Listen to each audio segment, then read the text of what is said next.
ये हालात हमारे लिए भी सबक हैं। इधर पाकिस्तान का नाम आता है तो अवैसी साहब एकदम गुस्से में आ जाते हैं और चाहे वो मसूद अजहर हो, मोदी जी 56 इंच का सीना है तो भिजा कर उठाकर लाओ। तो भैया तुम पाकिस्तान जाके मसूद अजहर को और ये जो 26/11 वाले थे इनको नहीं लेके आ सकते? बाप की दुनिया है कि वो जो चाहेगा कर लेगा। अगर हिंदुस्तान चाहे पाकिस्तान को 2 दिन के अंदर कब्जे में ले ले, तो अगर पाकिस्तान में ऐसा कुछ होता है, अल्लाह करे ले जाए हमारे प्रेसिडेंट को। हिंदुस्तान फिर अटैक करेगा। तो हमें अपने नेबर कंट्री से कुछ सीख लेना चाहिए। मुझे नहीं लगता हमारे जो मुल्क के हालात है वो कभी नहीं बेहतर हो सकते। इंडिया जो पाकिस्तान से ज्यादा बेहतर है इकोनॉमी में भी और बाकी सब चीजों में भी। वो 4 नंबर पे इंडिया का डिफेंस सिस्टम है। कभी भी वो इंडिया में ऐसा ही हरकत नहीं करेंगे। उनको पता है कि इसका रिस्पांस बहुत ज्यादा स्ट्रॉन्ग आएगा। हमारा मुल्क जो है वो गरीब हो रहा है। कहते हैं कि तू किसी टकेगा नहीं। एक अफसोसनाक बात है। एक अफसोसनाक बात है। 75 इयर्स में आज तक स्टेबिलिटी नजर नहीं आ रही। जहाँ तक मैंने होश संभाली है बिल्कुल भी नहीं नजर आ रही। दोस्तों, ओवैसी साहब ने एक बार फिर से पाकिस्तानियों की नींद खराब कर दिया। जब से उन्होंने एक स्पीच दिया है, उनका स्पीच वायरल हो रहा है। उन्होंने कहा है कि भाई जैसे ट्रंप ने वेनेजुला में घुस करके उनके प्रेसिडेंट को उठाकर अपने देश में लेकर आ गया, क्या पाकिस्तान में घुस करके जो भी 26/11 के घटना का अंजाम दिया था उसको उठा करके नहीं ला सकते हैं क्या? एकदम लाना है, हम लोग ला सकते हैं। तब से पाकिस्तान दहशत में आ गया। पाकिस्तान के हर एक टीवी चैनल पे यही बात डिस्कस किया जा रहा है। दोस्तों, आज का वीडियो बहुत मजेदार वीडियो है। दोस्तों, आप पूरा वीडियो को देखिएगा, यकीनन आपको मजा आने वाला है। तो चलिए देखते हैं वीडियो। नमस्कार, मैं आपका दोस्त डिप्पी। सरहद पार फौजी कार्रवाई और एक मुल्क के सरबराह को बिना किसी मज़ाहमत के उठा ले जाना, ये हालात हमारे लिए भी सबक हैं। तो अगर पाकिस्तान में ऐसा कुछ होता है, फर्ज करें तो अवाम क्या करेगी, हुक्मरान क्या करेंगे? अगर ऐसा कुछ हो गया तो क्या लगता है क्या होगा? अगर हमारे प्रेसिडेंट को ले जाए, हाँ, हमारे साथ ऐसा हो जाए, अल्लाह करे ले जाए हमारे प्रेसिडेंट को।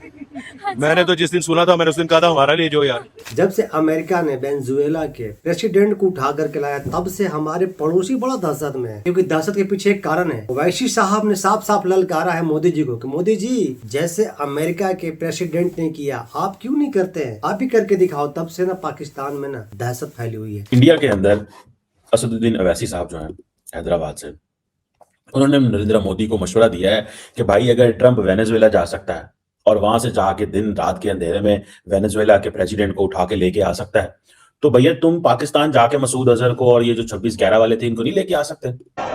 वेनेजुएला में ट्रंप ने अपनी फौज को भिजाकर वहां के एक जमहूरी तौर पर मुंतखब शुदा सदर को एक मुल्क से, उसी के मुल्क से उठाकर अमेरिका लेकर चले गए।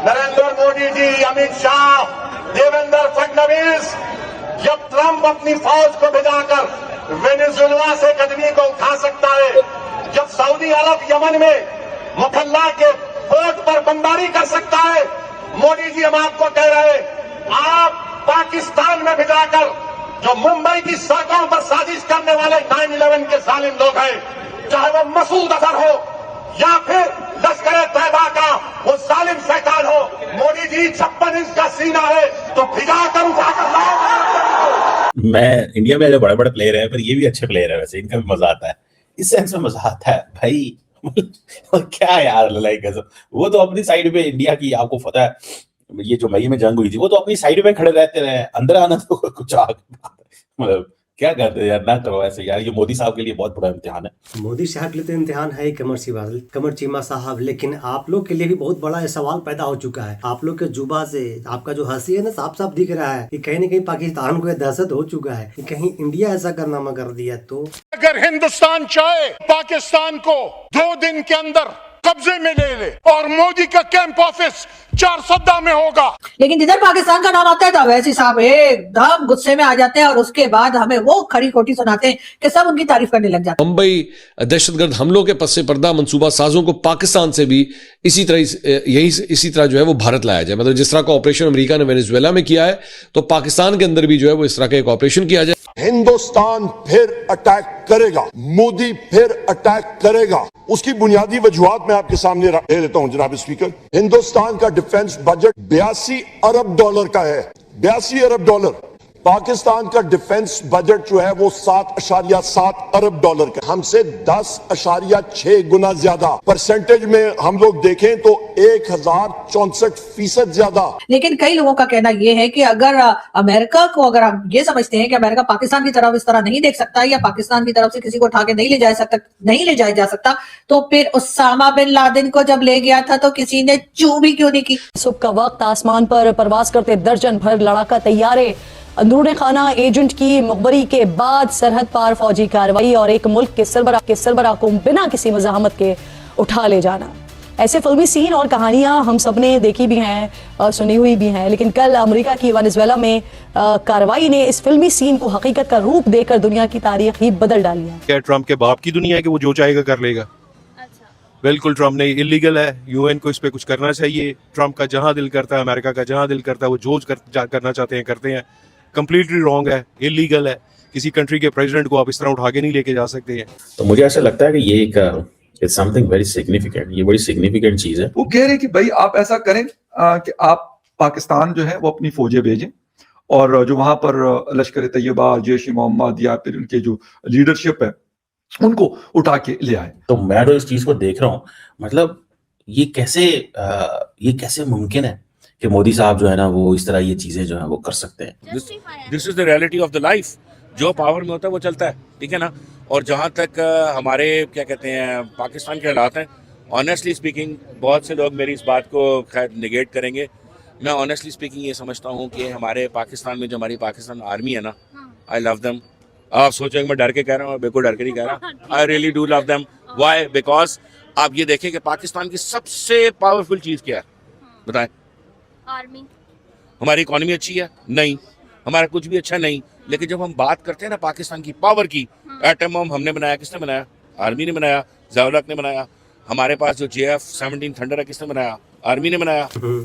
भाई साहब JF थंडर किसने बनाया? आर्मी ने बनाया, पाकिस्तान आर्मी ने। क्यों मजाक उड़वाते हो भाई साहब आप लोग? और रही बात एटम बम की, तो जिन्होंने एटम बम बनाया था उनके साथ आप लोगों ने क्या किया है पूरी दुनिया से छुपा हुआ नहीं है। हाँ, आपका आर्मी है, पैसे वाला आर्मी है, आपका आर्मी तो बिल्कुल मजबूत है। पाकिस्तान में कोई सबसे मजबूत है तो वो है पाकिस्तानी आर्मी, क्योंकि पाकिस्तानी आर्मी के पास बहुत पैसा है। वहाँ के आवाम भले भूखे मर रहे हो, भीख मांग रहे हो, लेकिन पाकिस्तानी आर्मी के पास तो इतना पैसा है कि वो विदेश के बैंकों में जमा कर रहा है, विदेश में जाकर अपना घर बना रहा है, और रिटायर होने के बाद विदेश जाकर रहते हुए कई आपके ऐसे आर्मी ऑफिसर हैं जो पाकिस्तान में नहीं है। 2025 में 7 जंगें रुकवाने का क्रेडिट लेने वाले और 2026 में अमन को अपना मकसद बताने वाले अमेरिकी सदर ट्रंप ने नए साल के तीसरे दिन ही वेनेजुएला पर हमला कर दिया है और इस मुल्क के सदर मडूरो और उनकी अहलिया को गिरफ्तार कर लिया है। ट्रम्प तो है ही बहरूपिया, वो तो अपना रंग दिखाते ही रहता है, लेकिन आप लोग भी तो रंग बदलते रहते हो ना। कुछ दिन पहले आप ही ने ट्रम्प के एक बयान पे बड़ा उछल उछल के बोल रही थी। ट्रम्प ने कहा कि इंडिया के 6 हथियारे गिराए हैं, इंडिया हमारे पास आया था जंग रुकवाने के लिए। लेकिन जैसे ही आप लोग को हकीकत पता चल गया, आप लोग फिर से फिसल गए और ट्रम्प से ज्यादा तो आप लोग रंग बदल रहे हो गिरगिट की तरह। ऐसी तब्दीली जो ये तय कर सकती है कि आने वाले दिनों में तनाज़ात किस तरह लड़े और हल किए जाएंगे। अमेरिका की जानिब से वेनेजुएला पर हालिया फौजी हमला और उसके बाद सदर निकोलस मादुरो की गिरफ्तारी ने दुनिया भर में गुस्से, खौफ और शदीद बेयकीनी की फजा पैदा कर दी है। जैसे पाकिस्तान हो गया या दूसरी डेवलपिंग कंट्रीज हो गई, उनको ऐसा क्या करना चाहिए कि कल को कोई सुपर पावर उन पे हमला ना कर सके या उनके मुल्क को अपना तरफ से ना चला सके? देखें, आपको सबसे पहले अपनी इकोनॉमी जो है ना उसको स्ट्रॉन्ग करना है। अगर इकोनॉमिकली आप स्ट्रॉन्ग हो, आपके पास क्या नहीं है? आपके पास एटम बम है, आपकी आर्मी ठीक है, जिस तरह की भी आर्मी है तो सही ना, स्ट्रॉन्ग आर्मी। देखिए भाई के जवाब पे बात आ गई, सच्चाई कहते हैं छिपता नहीं। भाई ने कहा जिस तरह की भी आर्मी है तो सही। अब इससे आप अर्थ लगा लीजिए कि भाई कहना क्या चाह रहे थे पाकिस्तानी आर्मी के लिए। यहाँ आपको याद दिला देती हूँ कि अमेरिकी हुकूमत ने मडूरो के सर पर $50 मिलियन इनाम मुकर्रर कर रखा था, लेकिन उन्होंने निशाना या टारगेट उन जगहों को किया जहां पर इनका कोई बहावलपुर जैसे मशहूर है। वैसे तो बहावलपुर और भी बहुत सारी चीजों की वजह से फेमस है, लेकिन इंडिया के लिए मौलाना मसूद अजहर के हवाले से मशहूर है। इंडिया की भी जो है वो 4 नंबर पे इंडिया का डिफेंस सिस्टम है, तो इंडिया भी स्ट्रॉन्ग कंट्रीज में आपको नहीं लगता आता है? मैंने यही तो आपको कहा कि कभी भी वो इंडिया में ऐसा ही हरकत नहीं करेंगे। इंडिया के साथ वो बिल्कुल नहीं कर सकते हैं, क्योंकि उनको पता है कि इसका रिस्पॉन्स बहुत ज्यादा स्ट्रॉन्ग आएगा। तो भारत को भी मसूद अजहर और लश्कर तैयबा के दीगर अरकान को वापस लाना चाहिए। वेनेजुएला के दारुल हुकूमत क्रॉकस और दीगर शहरों में अमरीकी तैयारों और हेलीकॉप्टर्स ने बम बरसाए। जिन मकामात को निशाना बनाया गया उनमें फौजी तंसीबात शामिल हैं। धमाकों के साथ ही दारुल हुकूमत की बिजली मुनक़ता हो गई। वेनेजुएला की फोर्स की जानिब से कोई मज़ाहमत सामने नहीं आई।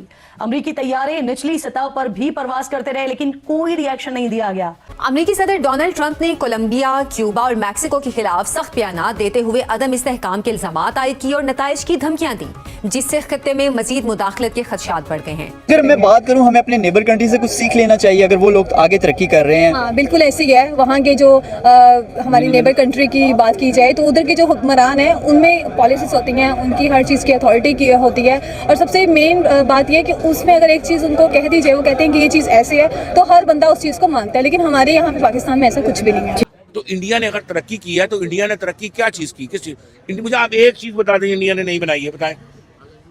इंडिया ने अभी आईटी में बहुत वर्क किया है, रॉकेट्स वगैरह बना रहे हैं स्पेस में जाने के लिए। अभी रिसेंट K6 मिसाइल लॉन्च करने लगे। स्टेबिलिटी नहीं है यहाँ पे किसी भी हुक्मरान में। जब वो आपस में लड़ते रहेंगे तो हमारा मुल्क तो कहाँ का कहाँ फिर चला जाएगा। मुझे तो अब जहाँ तक मैंने होश संभाली है बिल्कुल भी नहीं नजर आ रही। इमरान खान, नवाज शरीफ पता नहीं क्या कर रहे हैं दोनों। हमारा मुल्क जो है वो गरीब हो रहा है। कहते हैं कि तू किसी टकेगा नहीं। तो सबसे बड़ी बात मैं ये कहूँगी कि हमारे इस मुल्क में ज़्यादातर जो है लोग सलाहियत की तरफ, एबिलिटी की तरफ नहीं जाते हैं। वो क्या करते हैं कि सिर्फ इम्पोर्ट करने में उनका ध्यान है कि हम सिर्फ इम्पोर्ट कर लें, बट एक्सपोर्टिंग की तरफ वो नहीं चाहते कि हम यहाँ से कुछ वहाँ भेजें। वहाँ से लाने में उनका ध्यान होता है, वहाँ से हम मंगवा लें चीज़ें। नहीं, हमारे करेंसी की वैल्यू खत्म हो गई है, बिल्कुल ही खत्म हो चुकी है। इंडिया वालों के बाद टेक्नोलॉजी वगैरह ऊपर से बड़ा मुल्क है। वहाँ पे अगर सड़कों के भी साफ करें, सड़कें भी वहाँ पे काफ़ी बड़ी हैं। पाकिस्तान आईटी सेक्टर में वो बहुत ज़्यादा इंप्रूव कर चुका हुआ है, क्योंकि वो तो उन्होंने करना ही करना है। अब जितना भी यहाँ पे नेट का जो सर्वर है यहाँ पे इंडिया से लिया जाता है। हमारे जो बैंक में है, यहाँ पे पाकिस्तान में है भी नहीं। लो जी, भाई ने बताया कि पाकिस्तान में जो नेट चलता है वो इंडिया से लिया जाता है। ये तो मुझे तो खैर नहीं पता है दोस्तों, अगर आपको पता है तो प्लीज जरूर बताइएगा। एक अफसोसनाक बात है और एक क्रिटिकल कंडीशंस हमारी है। कोई लगता है हमारे मुल्क के हालात कुछ बेहतर होते नजर? मुझे नहीं लगता हमारे जो मुल्क के हालात है वो कभी नहीं बेहतर हो सकते, क्योंकि जब तक हमारी ये हुक्मरान बैठे हुए हैं, ये सीटों पर बैठे हुए हैं और ये अपनी सिर्फ सीटों के पीछे लड़ते रहते हैं। इन्होंने हमारे लिए क्या करना, ना हमारे लिए कुछ कर सकते हैं, ना कल कभी कुछ किया, ना आज किया, ना आने वाले वक्त में। 75 ईयर्स में आज तक स्टेबिलिटी नजर नहीं आ रही यहाँ पे। नहीं, बिल्कुल भी। मुझे तो अब जहाँ तक मैंने होश संभाली है बिल्कुल भी नहीं नजर आ रही। अफगानिस्तान काबुल के अंदर एक बहुत बड़ा अस्पताल बनाया जा रहा है। तालिबान अफगानिस्तान ने मदद मांगी है, इंडिया से कहा है कि वहाँ जो इंजीनियर्स काम करें वो भी इंडियन हो और जो डॉक्टर्स अस्पताल के अंदर काम करें वो भी इंडियन हो। यानी कि इस वक्त तालिबान हुकूमत को अफगानिस्तान को चाहिए इंडियन इंजीनियर्स और इंडियन डॉक्टर्स। इंडिया जो पाकिस्तान से ज्यादा बेहतर है इकोनॉमी में भी और बाकी सब चीजों में भी, उसकी फील्ड्स ज्यादा वाइड हैं बाकी पाकिस्तान की बनिस्बत, इसलिए maybe they are good for Pakistani Indians ही हो। वही तो कह रहे हैं ना कि वो अफगानिस्तान वाले क्यों ये चाहते हैं। उनकी हमारी और उनकी सरहद तो एक ही है ना अफगानिस्तान की, तो वो हमारे मुंह क्यों नहीं लेके जा सकते।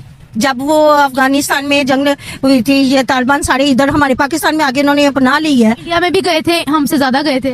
हाँ, तो यही है ना, तो हमारे मुल्क में होना चाहिए ना। पाकिस्तान के लूप होल हैं जिनकी वजह से ये हो रहा है। क्या लूप होल्स है?